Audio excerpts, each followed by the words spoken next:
Right, hello everybody. My name's Peter Higginson. Strictly speaking, I'm an art historian, teaching at university. My last sort of full-time job was teaching at a postgraduate school in London here, Chris's Education, where we taught MAs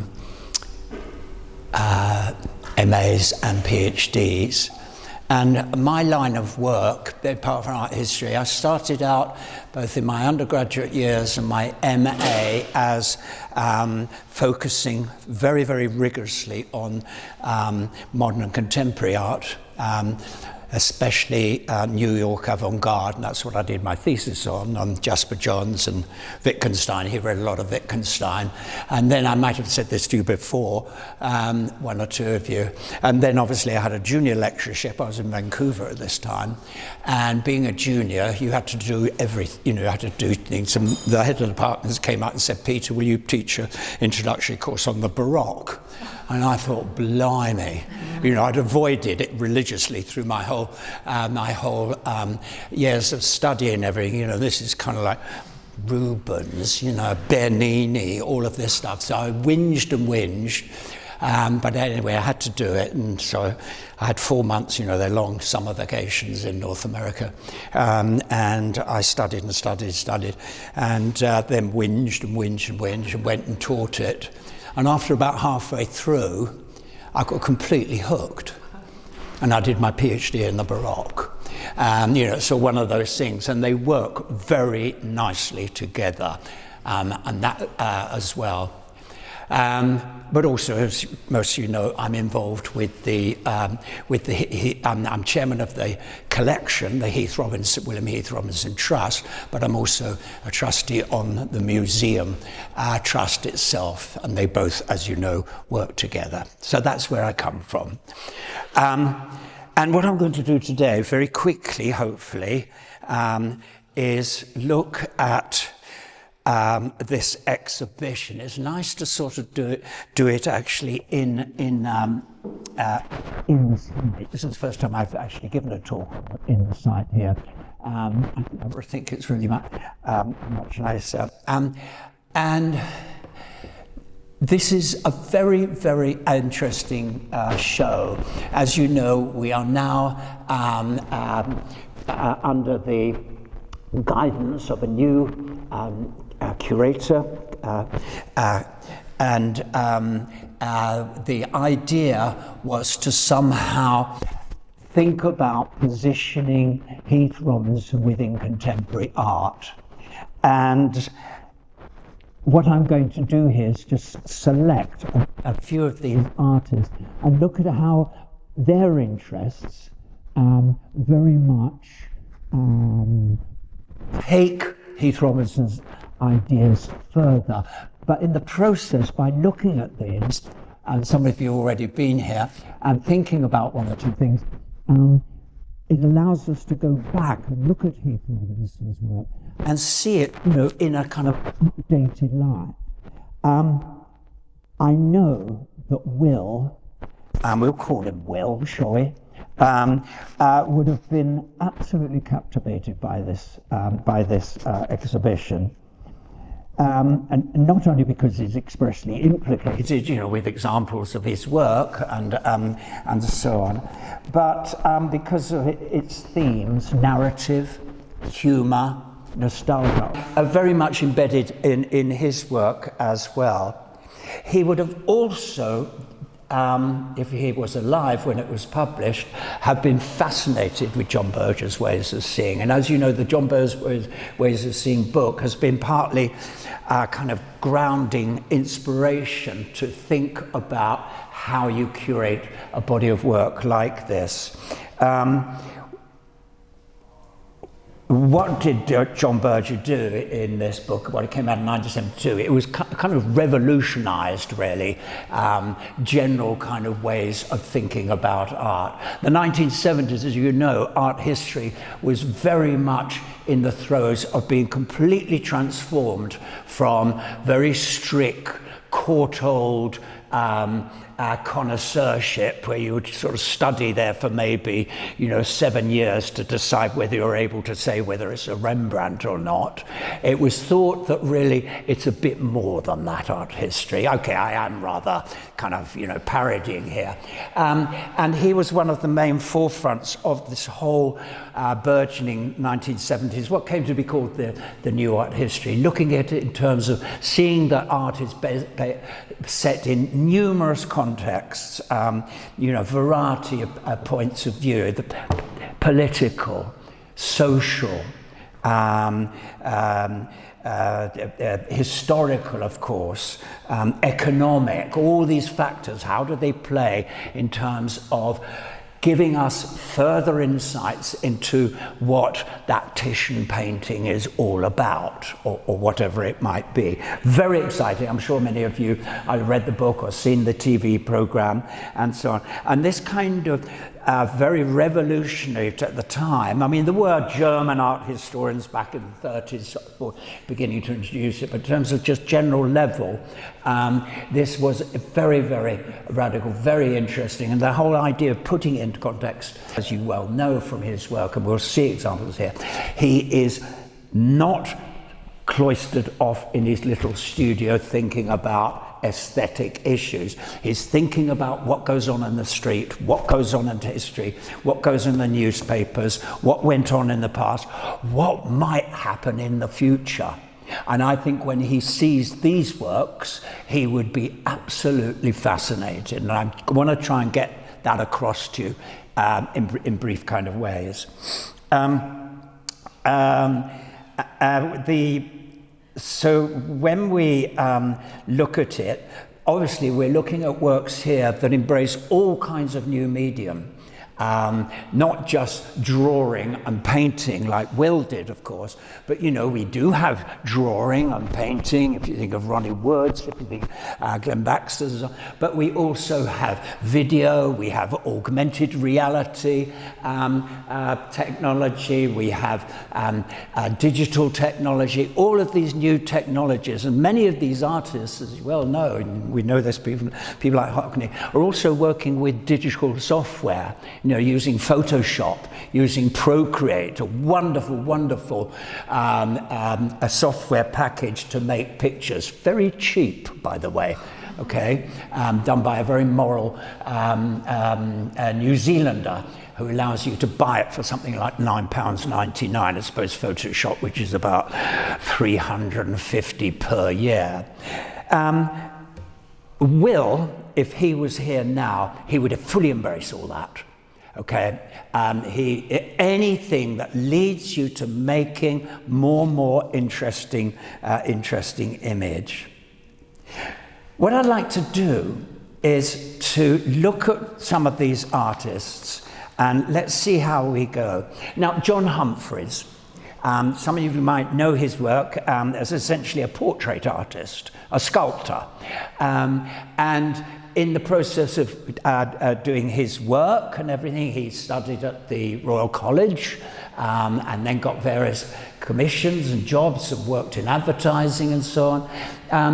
And in the process, William Heath Robinson was deeply influential and of interest. I met him last week and we talked about it, and you could see that what Will is doing is something that he very much aligns with. He says, and what he does is he takes the image, in this case Donald Trump, and using resin and plastic and digital photography, and he slightly alters it to bring out a certain character. Now, if I had time, and if you've got an app and everything afterwards, you can probably play it, and it kind of moves around a little bit, not drastically. But what you're looking at here is a new way, through modern technology, of presenting character and getting into the depths of character and kind of displaying possibly aspects of a character, whether it's Trump, whether it's Mick Fleetwood or Fleetwood Mac, and so on, to give you a kind of sense of, verisimilitude, reality, or realism, hyper-realism and so on, but slightly altering it, that it becomes very much more kind of sense of presence, and it kind of alerts you to things like, the redness around the eyes and so on. So these are the kinds of things that he looks. He says this: often in this altered state of mind, we can often see things in a entirely different way. When we look in us with a slightly different view and something, it highlights the human narrative, the story behind these people. So he's interested in doing that, just maybe looking at the sharpness of the ears and bringing it out a bit and so on. He'd make clay models quickly and then make them into resin pieces. This self-portrait here, which is an extraordinary piece, where he's did 3 of these, and he's looking at, he does have slightly bulbous eyes, not as close as and so on, a very sort of cheerful face, but then just accentuating that, stretching it out a little bit, and maybe with digital photography and so on, seeing how it kind of looks and thinking, actually that looks a bit more about me than I thought it was about me. So it's not just photography, it's accentuating, using little bits of AI software and so on. Now, this interest in portrait is of course something that is deeply, deeply embedded in Heath Robinson. You look at his character. Let's have a look at some of it. He was an absolute master at the diversity of the human face. These are taken from the Rabelais, they're taken from Uncle Lupin.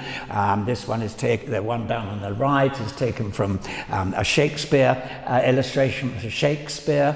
And you can see that faces become absolutely extraordinary in his mind, rich. Now, he would argue these are not caricatures. These are actually really focusing on all those elements within a person's face that somehow differentiate, diversify them from the people who sit there as they might be part of. And when we look at his humorous work, and again, I'm sure you've done this, you're looking at here a collection of people doing an absurd thing, typically Heath Robinson, testing artificial teeth. But when you look at the characters, they're all different characters, very diverse, rich, and they all in themselves tell a story, and so it becomes almost a narrative. And he was fascinated by that. He says it in his autobiography, how just looking at people is like an explosion. Everybody is incredibly interesting. They're not just people, they are different people. And that focus and everything is something that John Humphreys very much focuses on. Now, a very interesting point here, and this is about caricature.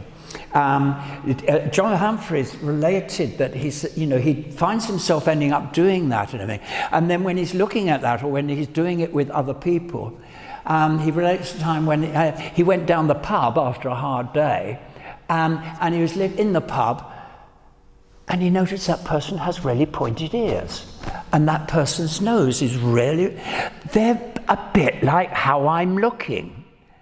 And that those kind of rich, diverse types and everything are there to see. You just need to kind of shift your kind of preconceptions of what a nose looks like and have a look at it, and so on.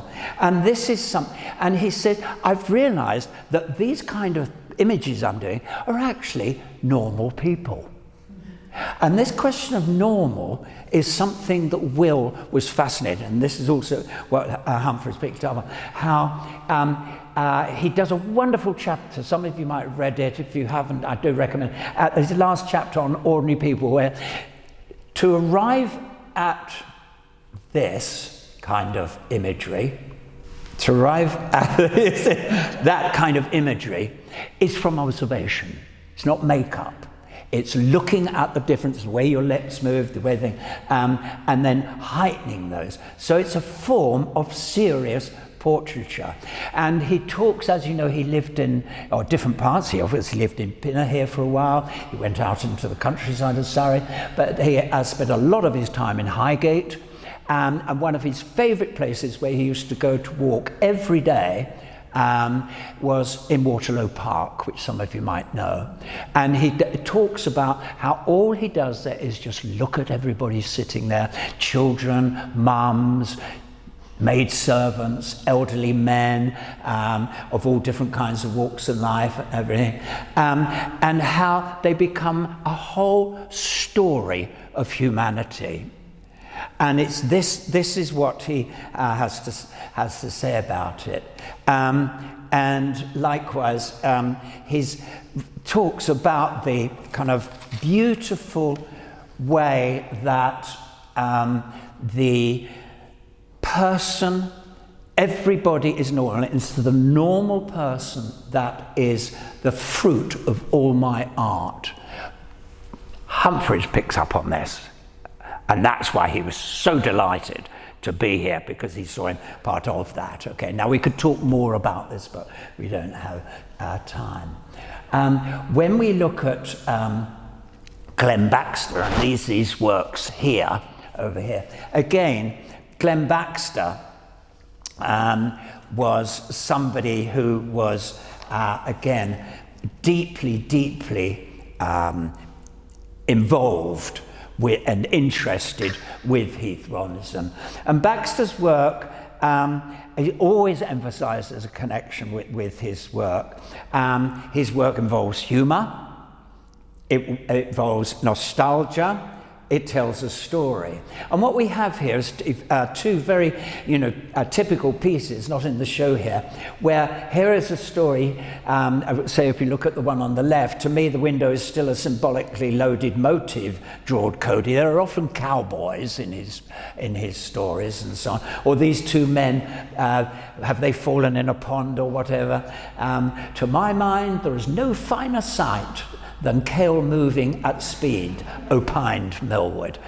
And it's absurd, it's funny, but what he draws on, Heath Robinson, is the language. You know, when you read the captions of Heath Robinson's humorous works, they're in that very kind of dated, conventional, serious kind of mode, which heightens the humour anymore.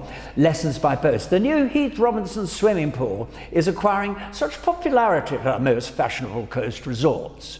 You know, it's that kind of juncture between very serious, sober type of work, a text, and then coupled with something absurd. And this fascinated Clem Baxter.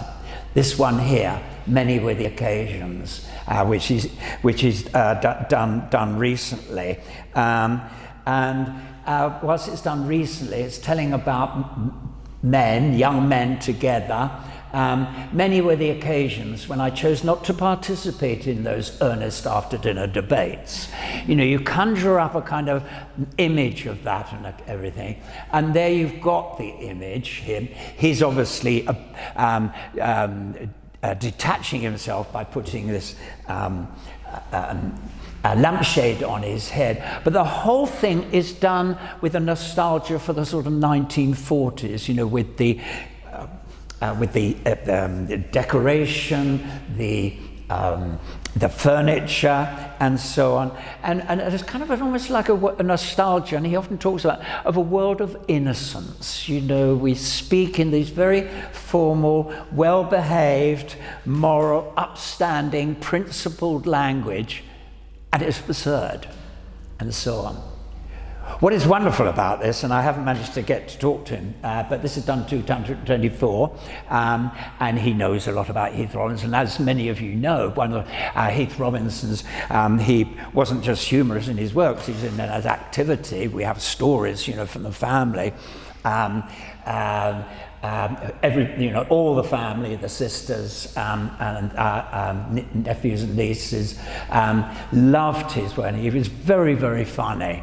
A lot of them would spend weekends with them in the big family. The whole Robinson family was all very much together. And he would do things like, maybe speak in this very kind of serious, upstanding, principled way about something about cutting a lettuce leaf or something like that. There's one famous one that Mother mentioned when she was staying where he came down to breakfast, sat down with a lampshade on his head, and was perfectly serious, carried on eating his sausages. Everybody was going, wow, wow. But that kind of frisson. And it's just rather appropriate that we have this figure here. I'll have to ask him next time I see him. Nostalgia for a world of innocence, built into humour. This sort of the intellectual summer holiday of that world of,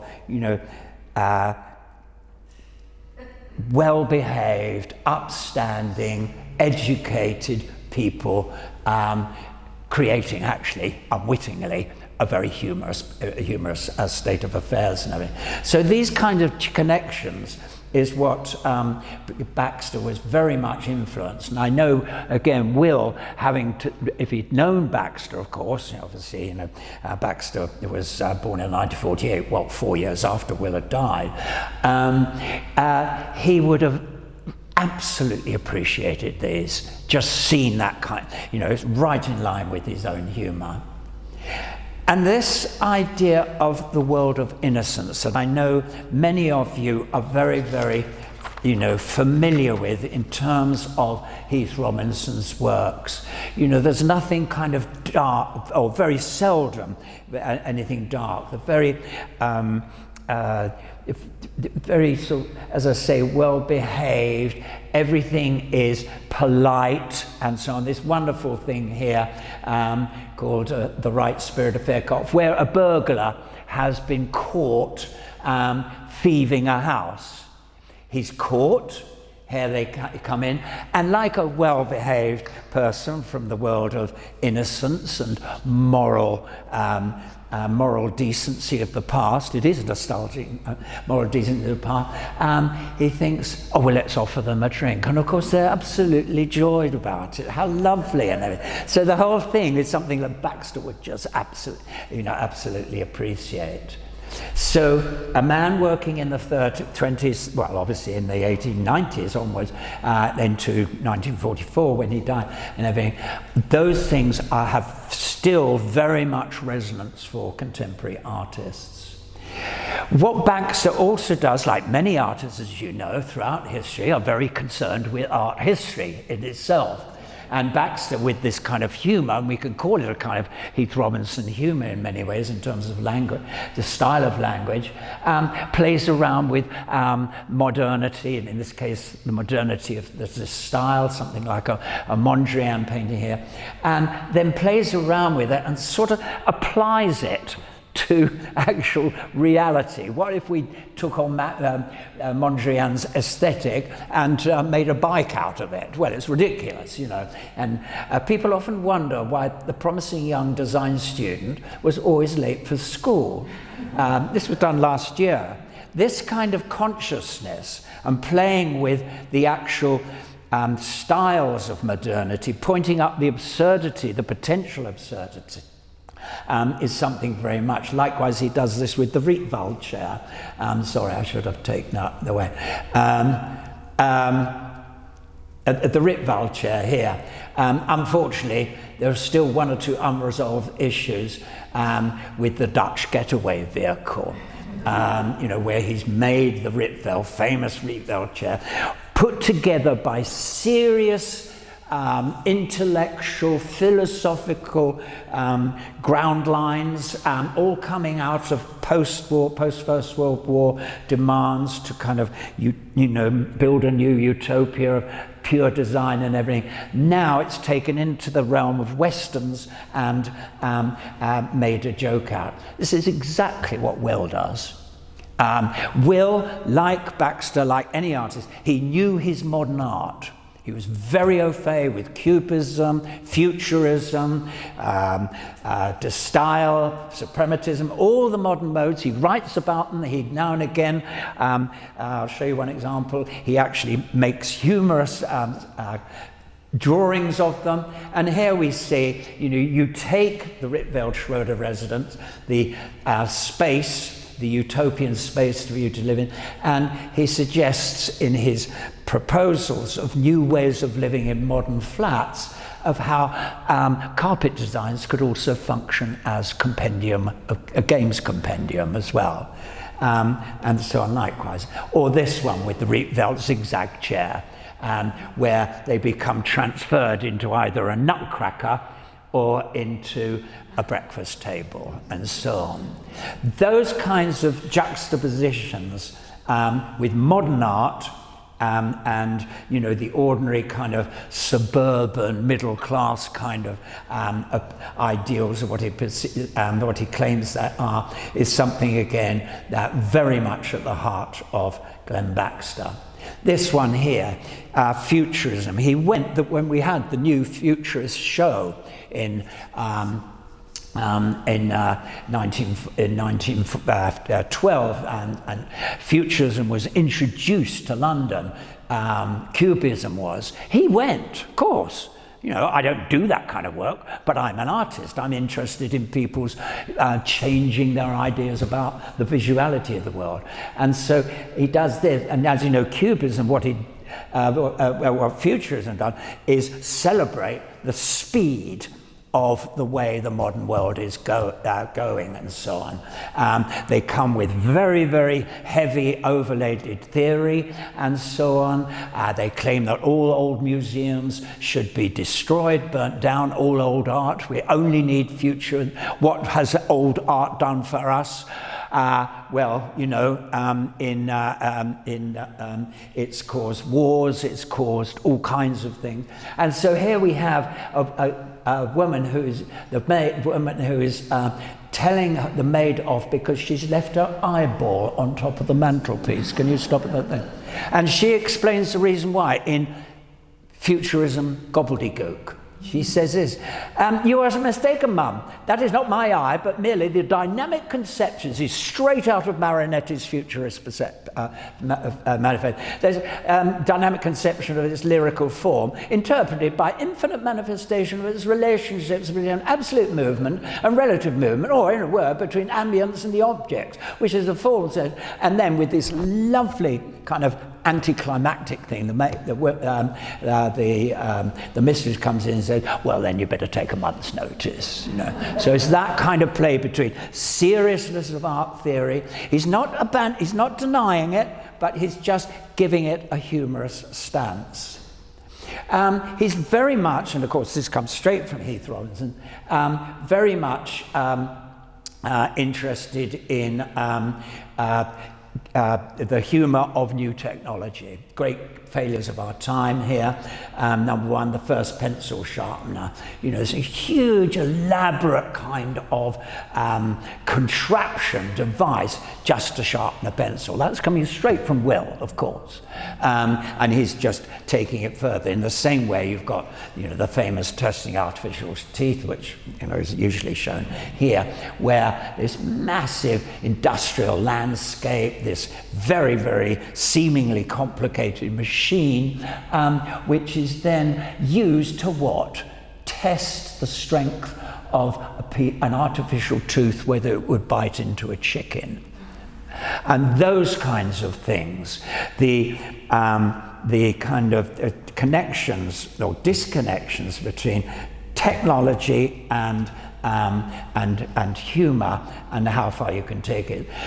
This wonderful cartoon we commissioned about 5-6 years ago, a whole body of well-known cartoonists, including Felix Bennett here, to make a drawing of where do you think where do you think Heath Robinson would be if he was today? And you've got this lovely one here where he's meeting Steve Jobs with his slick iPad and iPhone, and him coming with all the paraphernalia to put something similar together.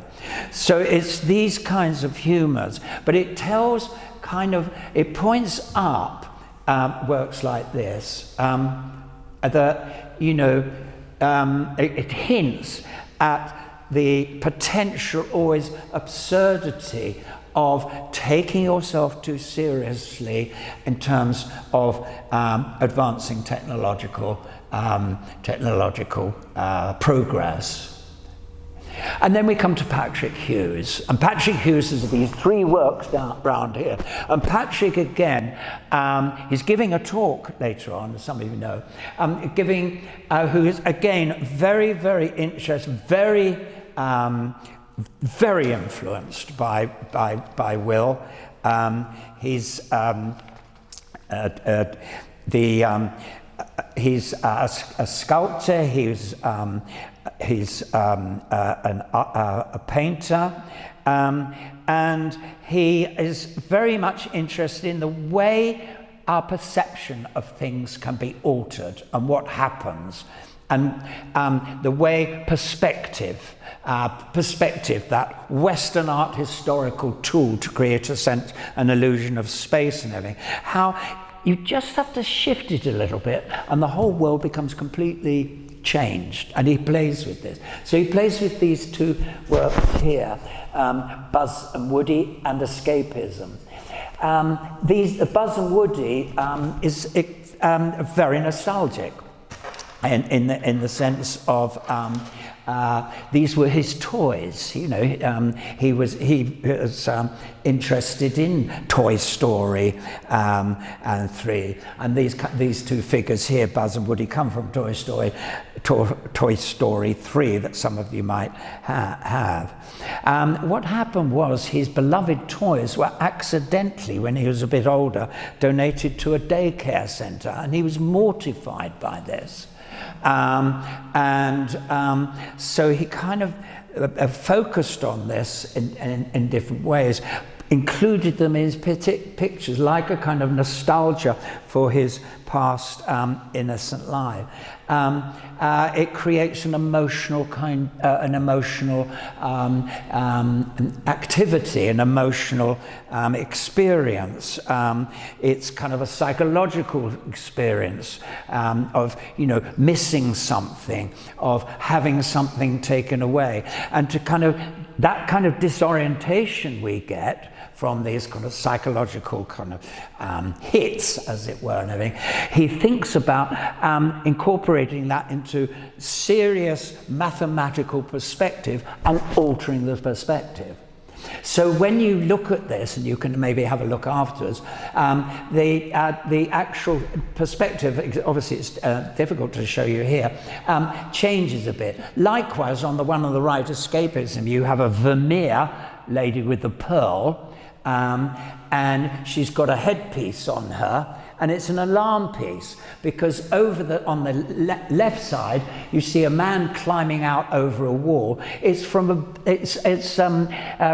to one of Banksy's pictures on walls and everything. He's climbing out of a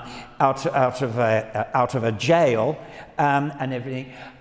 He's got a typewriter. There's references here to Oscar Wilde in Reading Jail. As you know, when Oscar Wilde came out at Reading Jail, he barely wrote anything more after that. He was completely devastated. This man is okay. He's got a modern typewriter, so you've got these kinds of differences of time. But when you look at it, it's sort of, it's disorientating, it's changing, it's got psychological flux and everything. And again, to kind of give you a sense of that, what you think you're doing is you're looking at a box, but you're looking at the inside of a box. And that kind of disturbing disturbance of where you are, how you're positioned, is something that interests him very much. And he sees this very much in in Will's work as well. He said that what I liked about Will's work when I first saw it is that he kind of alters your perspective on things. You know, he takes something, places it in an absurd situation, and it jolts you. You might take a train, you'll put it into a completely different kind of situation that you wouldn't think would fit into your conventional perspectives of where that train should be. And it changes the train completely. And he liked that, and doing it within the humorous mode. He does these works which he calls reverse perspectives or reverse perspectives. And some of you might have seen these, where he gives you a picture, they're painted, it gives you a picture which when you look at them from front on, they look like pictures of, in this case, reproductions of modern pictures of modern art and so on, and they're done in such a way that you think you're looking at conventional vanishing point perspective of near and far. But what he does, of course, he doesn't do them on a flat surface. So what he does, of course, is if you stand here and you slightly shift there, you start to realize that it is actually not at all flat, and that what's in the back is coming out into the front, and so on. Very, very strange, very disorientating, but pointing out the fact that, you know, perspectives are varied, are relative, and it creates very, very strange kinds of sensations. So you're looking at, and of course, what he's doing here is the pictures, of course, are art pictures of 20th century art, of pop art, of different other artists, and so on, of Duchamp, and he does many of these. And what he's doing is perspective. In visual arts is the ability to create visual illusions of three-dimensionality on a flat plane. What he does, he kind of reverses it and puts it on flat painting on three-dimensional plane, and creates this very, very strange, disorientating kind of thing where 2D perspective is put on a three-dimensional surface. And it gives you a sense of, it suspends your sense of distance, of what's near and far. What was near is now far, what was far is now near, and so on. And he's very, very interested in this. And of course, he uses that history because he says, look, we look at history and we look at it in different points of view. And what your view of history might be, if you suddenly shift your viewpoint here, it changes the history.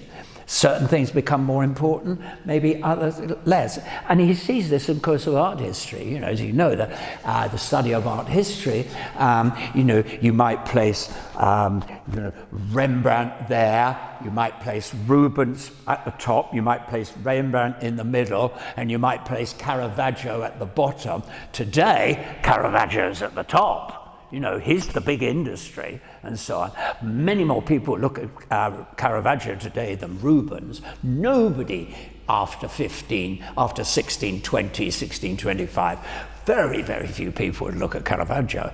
You shift your perspective of history, and this is what it's doing here. Literally, through shifting perspectives, you're shifting your perspective of the history of modern art, and so on. So very, very interesting things he does here.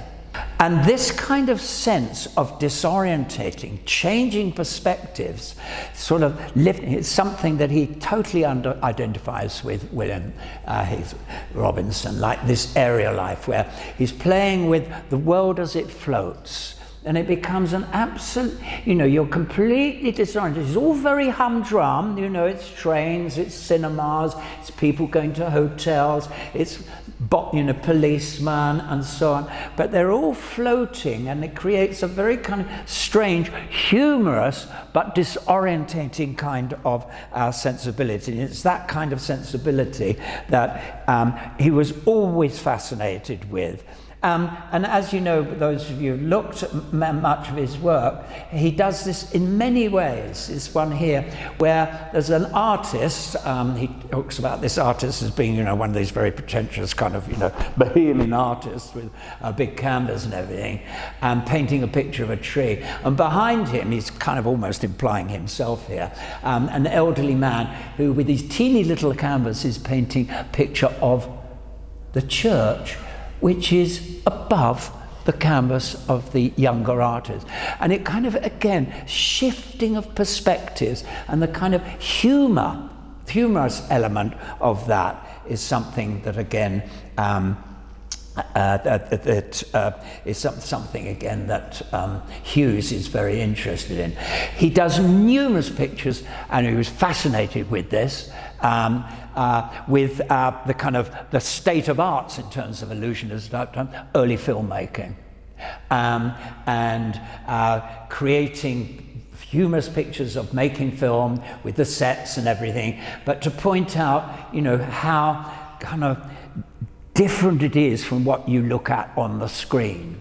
Wonderful picture here on the right, a Heath Robinson drawing of Heath Robinson drawing a Heath Robinson drawing. So you get into this drawing of a drawing of a drawing. You get shifts of perspective, creating a humorous buzz, but also something very, very considered and thoughtful about the nature of looking, ways of seeing. And they both share very much in that.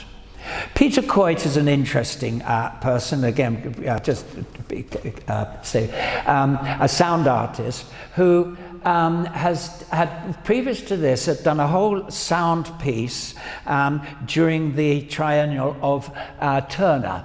And it was an exhibition at Wistful. So it involved very much sited within the Thames estuary. And he would take sounds of boats, sounds of gulls and birds, people walking on the beach around the estuary from which Turner painted from, and so on. The horns of boats in the fog, and so on, and make it into a piece. When he was invited by Chris to come here, he looked at Will's works and he said, "I'm going to do that." There's one of the pictures that many are familiar with one of this a painting from A Song of the English, which is the poem itself is very much built around Kipling celebrating these latter stages of the Commonwealth, the latter stage of the Empire, the ships coming up the estuary, and all the kinds of sense of loss and everything, and nostalgia for it, the story almost of imperial trade. And what Coit does is look at this work. What he appreciated about this work was, yes, it has all that kind of romance of the past, but he's very much focusing on, the rusty stanchions, the industrialized parts of the lighthouse and everything. And in the sound piece, you hear these. You've got kind of birds singing, you've got foghorns in the distance, you've got beautiful, beautiful music, you've got passages from the Song of English being read and so on. And along with that, you have the clanking of metal and the scraping of rusty surfaces and so on. And it's that kind of combination of both the past and the present, the romantic, world of living in the elements, but also the industrial world. Don't forget, Heath Robinson is an engineer's artist. Because much of his work is about engineering. He brings that all together in very interesting ways. We could talk more about that, and you might want to at some point listen to that sound piece. The adjacency in the sound piece of industry and the outdoors on the beach and so on is something, again, not only is easier, but this is something always there with Will. You have something here, the technology of locomotives locomotive building, locomotive driving and everything. And as you know, always, so often, they are embedded in beautiful, beautiful landscape. As you know, he wanted to be a landscape painter. When he came to do humorous work, more money in it to begin with, and obviously finding there's very good. Often he was very interested in sort of putting these kind of rusty engineering pieces of machinery within exquisite kind of Art Nouveau type landscape. So those kinds of combinations appealed to Coit very much. These kinds of things, where he's expressly doing it. Industry and beauty, industry and nature, a humorous way of putting them together and so on. There are many of these arguments, many of these examples that I can learn. Ronnie Wood, okay, Rolling Stones fame. Ronnie Wood was brought up with Heath Robinson works. He talks about them. He was very, very interested with the children's story, the humorous thing. And over the years, he becomes a very, very proficient artist. I mean, he's working as an artist, right back before his before he becomes a member of the Rolling Stones. This design for the album cover from an album by John Baldry, Everything Stops for Tea. You can see his put this within Alice in Wonderland context with John Baldry as the Mad Hatter. But the way he does those works, what he's looking at in part, he's looking at Heath Robinson. And he makes that clear at different times. This kind of nostalgic sense of the past, and so on, and even more so when he does his own humorous works. These humorous works, a set of things. When he was on the road with Rod Stewart, they used to tell each other silly stories, and so Ronnie Wood illustrated them. They illustrated them in a style that in many ways was very much influenced by some of Heath Robinson's illustrative styles. These sorts of things, similar use of cross-hatching, black and white, of course, and so on. Strange tales, a tale from Uncle Lubin, a very, very strange, almost nonsense tale about an uncle trying to find his long-lost son who's been captured by a nasty bagbird, pelican. And these kinds of fantasy type image stories is something that very much interests both Ronnie Wood and Rod Stewart, and he does a whole series of these and so on. This is about returning home to Dunfermline, a place in Wales, a make-up play, and how he gets there and he falls over and he goes to a pub and he wakes up in the morning to find that the family has sold the house about 5 years ago. But it's all silly, and it's all done in very, very kind of done in kind of very silly language as well. Dunflinon from Dunflanon, he's kind of masquerading the Welsh language there. And again, we could talk a lot about this. This series of that he did of annoyances, and some of those would be based on the seaside here, obviously the difficulty of getting change on the seaside. And he's very much picking up here on those numerous drawings by Heath Robinson of life on the beach, the humorous bathing machines and so on. And this is Ronnie Wood looking directly at that. Richard Wilson, his works here, and a very, very interesting artist who very much gets involved in engineering and engineering works. You might well know his work that he did back in it came out in the 80s, it was where he filled a gallery space with old used diesel oil. And you could walk on a passage into it so you were surrounded, you came up to about here. It might be shown again, it's on. And it was just black, mucky, polluting diesel oil. And it kind of transforms it into something very, very beautiful, but very disorientating. And this kind of sense of material and space and industry and so on is something he's very much caught up with. And likewise here, what he's given you here, he's reproduced the blueprints, plans of the SS Tirpitz. You know, highly dangerous, ruinous, and so on, and likened it to a typhoon. And it's again this kind of thing that Will does and so on, juxtaposing nature with industry or with machinery and so on. So it's the threat, of the SS Tirpitz, as you know, which took an awful lot of effort to finally destroy in Norway, but also the ruinous of sort of US Dust Bowl typhoons and everything.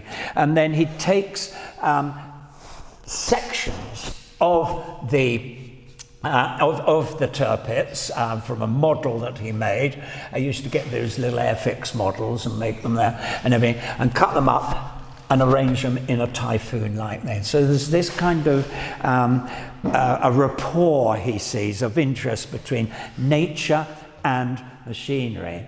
And the other one that he does, and this is exactly what Will's interested in, the threat of these very, very dangerous thing, where he shows them as absolute monsters, but of course gives it a kind of humorous thing.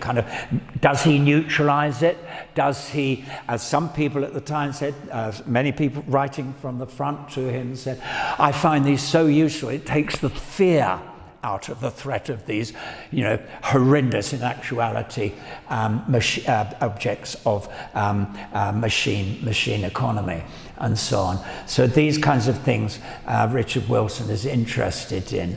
And with railway ribaldry, for instance, he's what I said it is an engineer's artist. As you know, Will got a lot of commission from engineering firms, from people like the Great Western Railway, from mining companies, people that today we would think were absolutely horrific in terms of what they're doing, laying waste. And it seems that he's also got similar kinds of ideas. The danger, and he plays with it again, 120 miles an hour courses stir in railway circles and so on.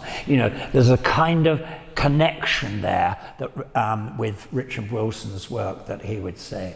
Something like this, which was done for the a very powerful mining company at the time, is humorous, is all put together with cogs and rusted bits and things that doesn't seem work, lots of knotted string and so on. But there's something underlying there that's quite frightening and damaging. And how did Will think about machinery? He's always turning it into a joke, a kind joke, and so on. Is it a way that many artists and himself has said at times, through humour, it allows us to kind of, as it were, live with it and live with the threats and so on.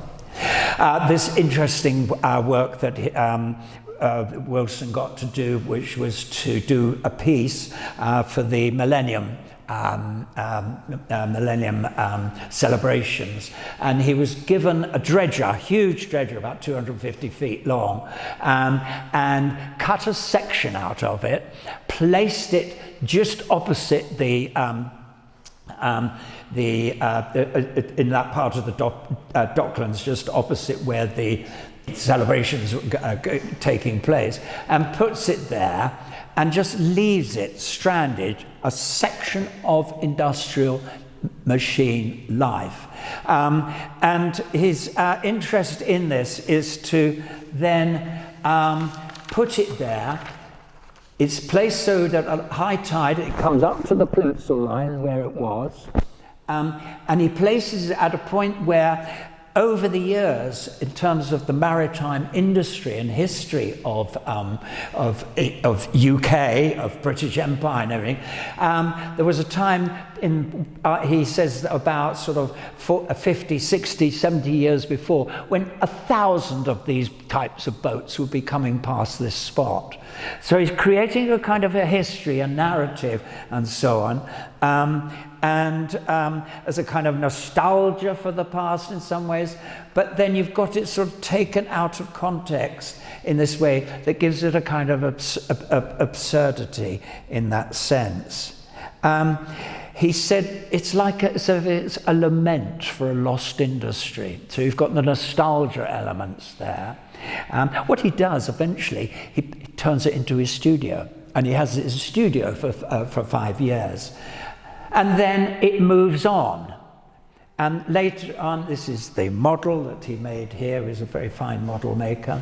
And eventually, he takes it out of the water and again takes old history, old technology to meet very, very present crises of housing, lack of housing, and so on, reusing it as a new a new building from which you could live in. So it's that thing, and this kind of idea of technology having its own history, maybe coming to its finding resting point. It's almost like a life story here, a life narrative. This is something that Will was always interested in that railway ribaldry one, where at the end of the book he takes those, which, in the 1930s we've got,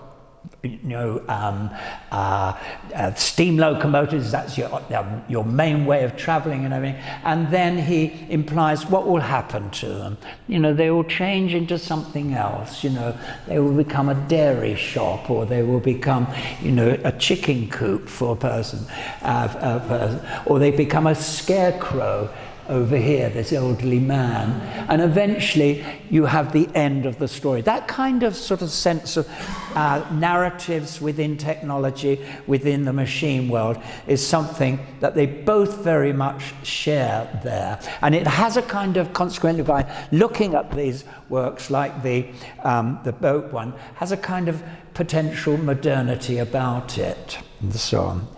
And the other thing is that when we think about it, is industry has its own drama.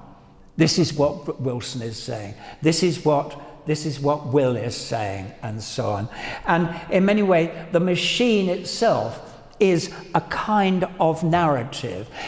When we look at these works, we're encouraged to follow a story. What's that person doing? What's this person doing? What's being developed?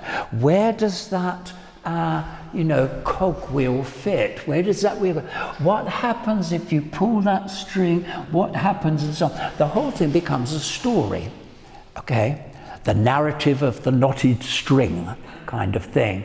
And that is what Wilson would see in Heath Robinson as being absolutely adjacent to what he's doing. And in turn, looking at things like this very much allows us to look at Heath Robinson in, different ways, newer ways, and so on. Adam Dant here, again, a person, an artist who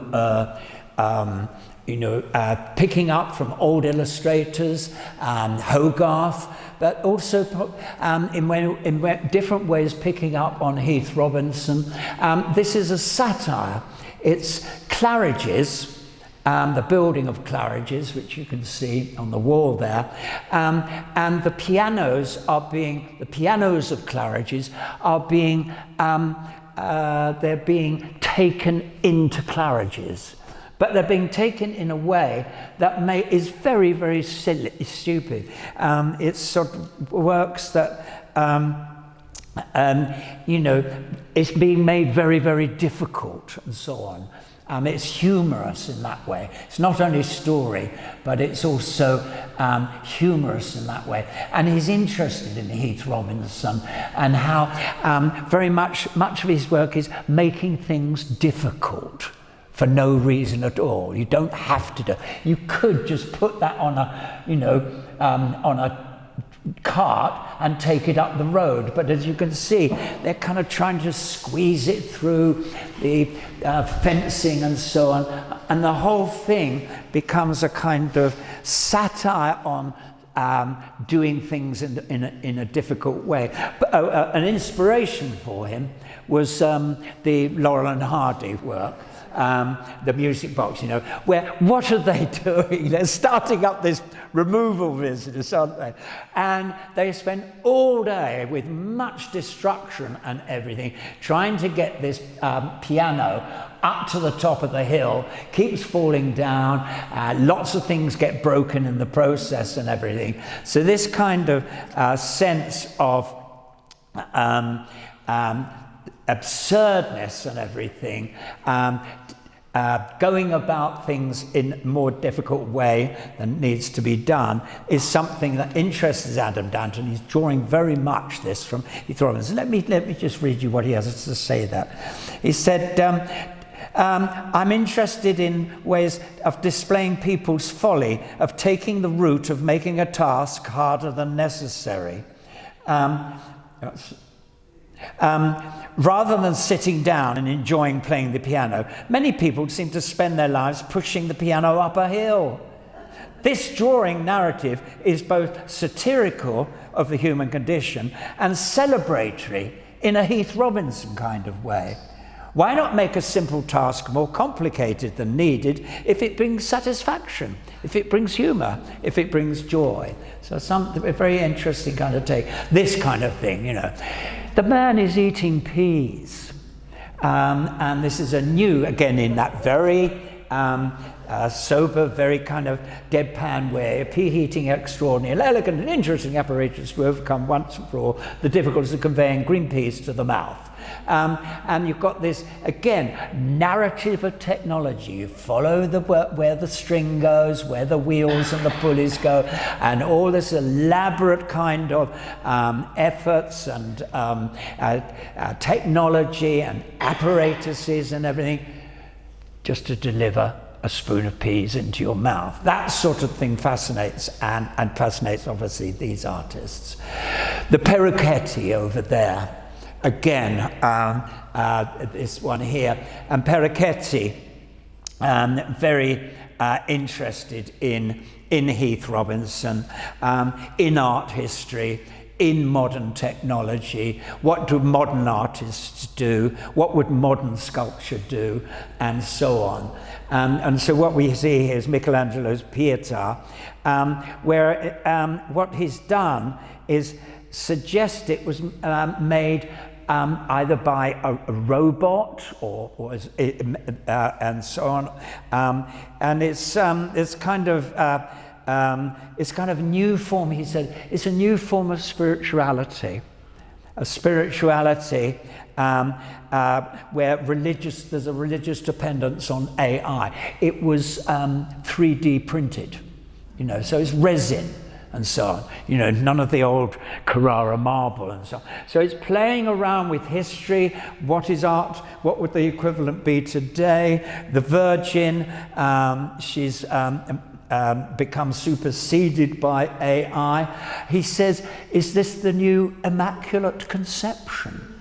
You know, the immaculacy of, you know, the efficiency, supposedly, of new technology. It's something deeply, deeply connected to what Heath Robinson, and he recognises this. He says this quickly. He says, humankind's unbridled pursuit to develop an even more complex AI technologies and the rise of fake narratives threatens to unbalance historical ways of seeing and understanding based on real human interaction. Like Heath Robinson, this work has a humorous nostalgia for classicism, which embraces both radical change without losing faith in history, in an unbalanced historical way. So you've got that. So, you know, that celebrated gesture when Michelangelo presented this to the French cardinal in 1498,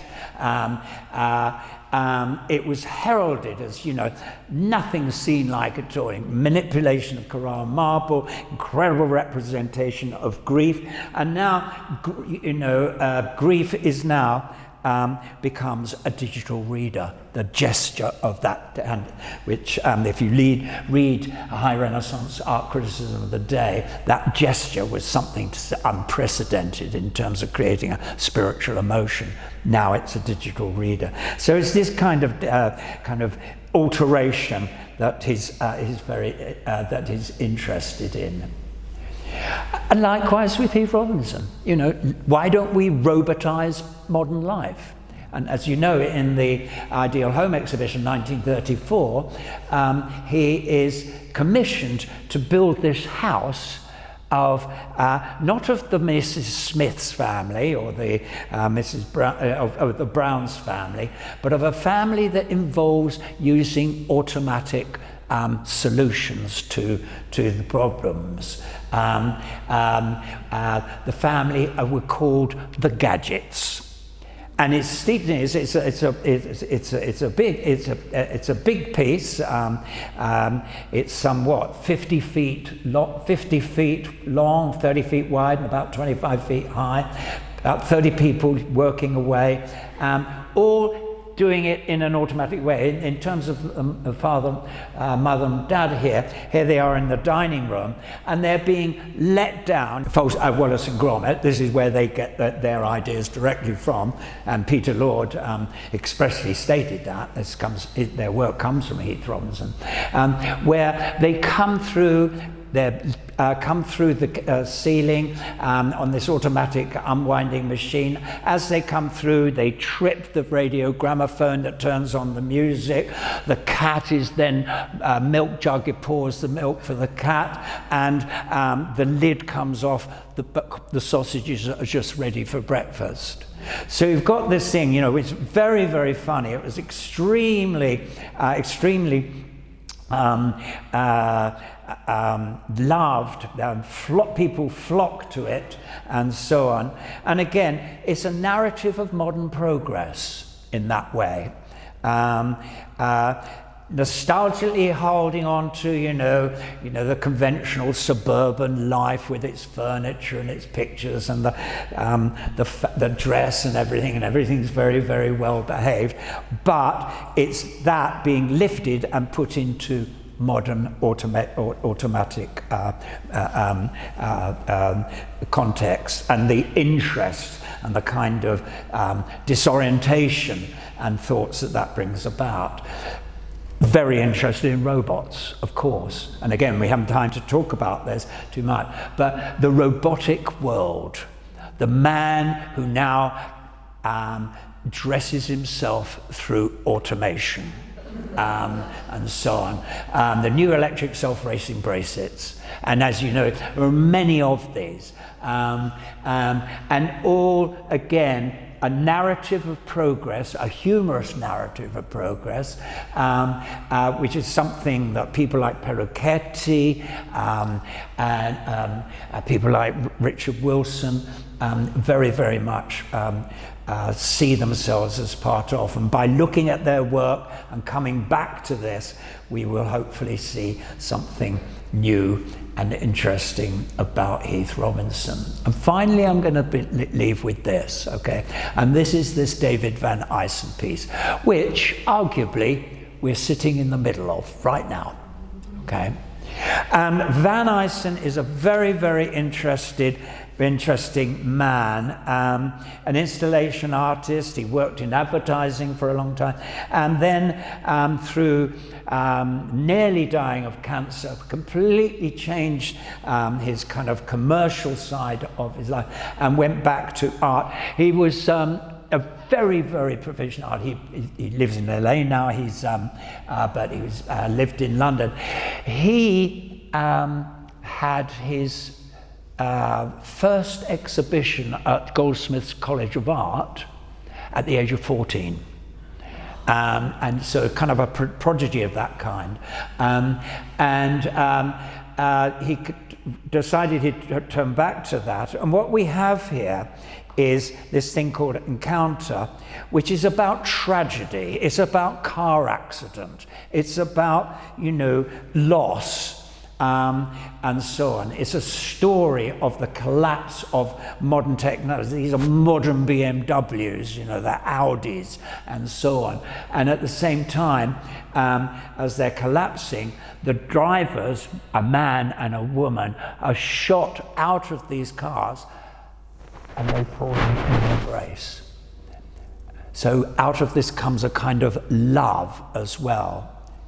And I'm going to try and be clever. Have you got 5 more minutes? Okay. And the idea is I'm going to try and play you a piece.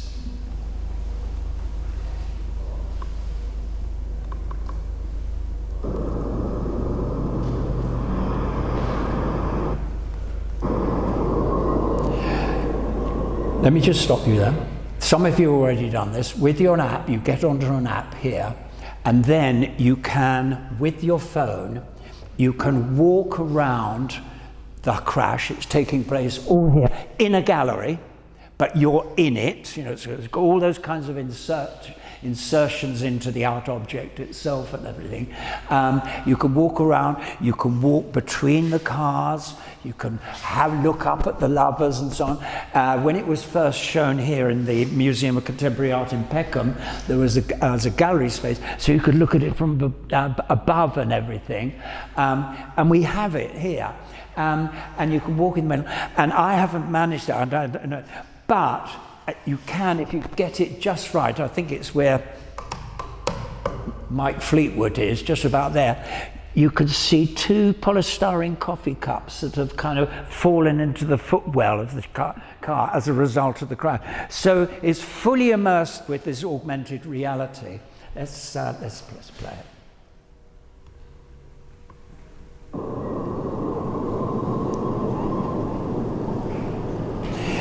Glass shatters and falls, metal falls and everything. This is obviously in the Mocker Gallery in Peckham.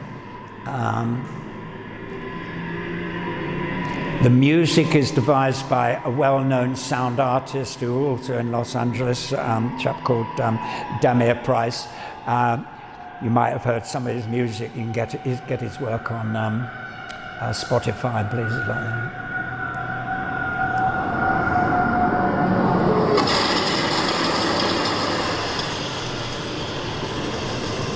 So it's technology.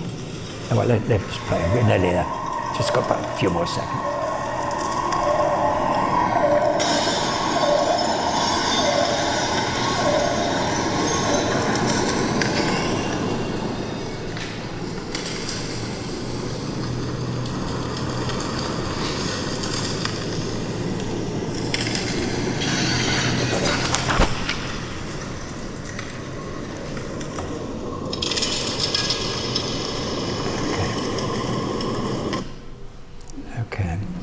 An extraordinary piece, and a piece that he directly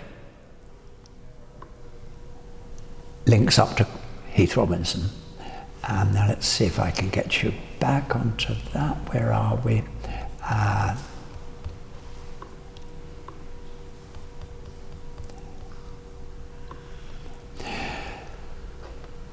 Here we are. And here it is, these pictures I took when we're in the gallery here. You could walk between, you can walk between the cars and everything. And here are the lovers. You can see the ceiling above and so on. So it's a very kind of interesting, immersive space to do with machines, mechanics, the threats, the dangers. Out of that can come, great kind of poignancy in that way of these two lovers meeting and embracing. And it's something, this kind of sense of the danger, with something we're very familiar with.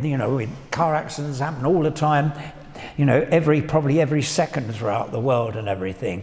And he's interested in kind of reconveying that to us in ways. He says, what I wanted to do is I wanted to make a piece that would defy gravity and have both mass but also weightlessness. I wanted it to be real and imagined at the same time. Like Heath Robinson.